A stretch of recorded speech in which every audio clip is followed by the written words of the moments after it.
அடுத்த வெப்ப அலைக்கு 40 முதல் 5 டிகிரி செல்சியஸ் வரை தயாராக இருங்கள். செய்ய வேண்டியவை மற்றும் செய்யக்கூடாதவை இவை. எப்போதும் அறை வெப்பநிலையில் உள்ள தண்ணீரை மெதுவாக குடிக்கவும். குளிர்ந்த அல்லது ஐஸ் தண்ணீர் குடிப்பதை தவிர்க்கவும். தற்போது மலேசியா, இந்தோனேசியா, சிங்கப்பூர் மற்றும் பிற நாடுகளில் வெப்ப அலை நிலவுகிறது. நமது சிறிய இரத்த நாளங்கள் வெடிக்கக்கூடும் என்பதால் வெப்பநிலை 40 டிகிரி செல்சியஸ் அடையும் போது மிகவும் குளிர்ந்த நீரை குடிக்க வேண்டாம் என்று மருத்துவர்கள் அறிவுறுத்துகிறார்கள். ஒரு டாக்டரின் நண்பர் ஒரு நாள் மிகவும் வெப்பமான நாளிலிருந்து வீட்டிற்கு வந்ததாக தெரிவிக்கப்பட்டது. அவர் அதிகமாக வியர்த்துக் கொண்டிருந்தார். மேலும் அவர் தன்னை விரைவாக குளிர்விக்க விரும்பினார். அவர் உடனடியாக குளிர்ந்த நீரில் தனது கால்களை கழுவினார்.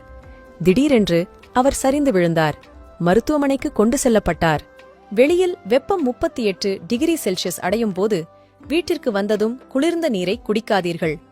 வெதுவெதுப்பான நீரை மட்டும் மெதுவாக குடிக்கவும்.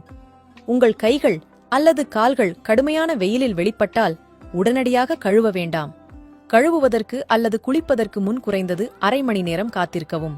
ஒருவர் வெப்பத்திலிருந்து குளிர்விக்க விரும்பினார். உடனடியாக குளித்தார். குளித்த பிறகு அந்த நபர் கடுமையான தாடை மற்றும் பக்கவாதத்துடன் மருத்துவமனைக்கு கொண்டு செல்லப்பட்டார். வெப்பமான மாதங்களில் அல்லது நீங்கள் மிகவும் சோர்வாக இருந்தால் உடனடியாக குளிர்ந்த நீரை குடிப்பதை தவிர்க்கவும். ஏனெனில் இது நரம்புகள் அல்லது இரத்த நாளங்கள் சுருங்குவதற்கு வழிவகுக்கும். இது பக்கவாதத்திற்கு வழிவகுக்கும். இந்த எச்சரிக்கை பதிவை தயவு செய்து அதிகமாக மற்றவர்களுக்கு பகிரவும். இதுபோன்ற ஆரோக்கிய பதிவுகளுக்கு உணவே மருந்து பக்கத்தை ஃபாலோ செய்யுங்கள். நன்றி.